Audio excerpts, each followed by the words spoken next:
நடந்து முடிந்த மக்களவை தேர்தலுக்கு பிறகு அதிமுகவில் மிகப்பெரிய ஒரு மாற்றம் ஏற்பட்டிருக்கிறது. எடப்பாடி பழனிசாமி அவர்கள் உடல்நிலை குறைவின் காரணமாக கேரளாவில் உள்ள மருத்துவமனையில் அனுமதிக்கப்பட்டிருக்கிறார். அதிமுகவில் உள்ள நிர்வாகிகளும் தற்பொழுது முன்னாள் அமைச்சர்களுக்கும் இடையேயான குழப்பத்தின் காரணமாக அதிமுகவின் சிறந்த தலைமை யார் என்பதை மீண்டும் அதிமுகவில் குழப்பம் ஏற்பட்டுள்ளது. இதனால் அதிமுகவில் 14 எம்எல்ஏக்கள் பன்னீர்செல்வத்திற்கு ஆதரவுகள் அளிக்க உள்ளதாகவும் அதிமுகவில் இருந்து விலகி பன்னீர்செல்வம் அவர்களுக்கு முழுமையான ஆதரவை தெரிவித்தால் நிச்சயமாக எடப்பாடி பழனிசாமி அவர்களுக்கு மட்டுமல்ல முன்னாள் அமைச்சர்களுக்கும் மிகப்பெரிய ஒரு இடிவிலும் அளவிற்குத்தான் செய்திகளும் தற்பொழுது வெளியாகி இருக்கிறது.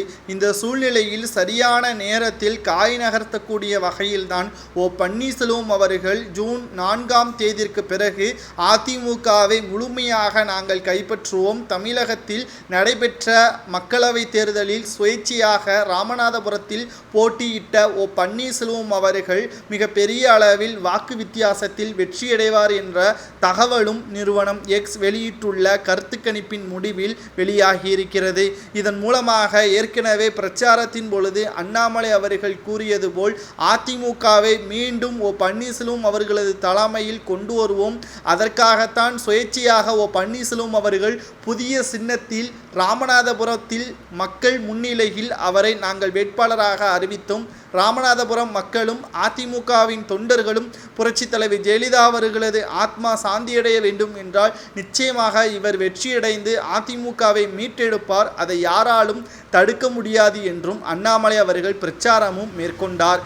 இந்த நிலையில்தான் திடீரென்று 14 எம்எல்ஏக்கள் பன்னீர்செல்வத்திற்கு ஆதரவுகள் தெரிவிப்பதாக அந்தர்பல்டி அடித்தது அதிமுகவில் மிகப்பெரிய ஒரு பதற்றத்தை ஏற்படுத்தியிருக்கிறது. ஏனென்றால் ஒரு பக்கம் எடப்பாடி பழனிசாமி அவர்கள் உடல்நிலை குறைவின் காரணமாக கேரளாவில் உள்ள மருத்துவமனையில் அனுமதிக்கப்பட்டிருக்கிறார். மறுபக்கம் அதிமுகவின் முன்னாள் அமைச்சர் அடுத்த தலைமை நான் தான் என்றும் தற்பொழுது பேச்சுக்களும் அடிபட்டு வருகிறது.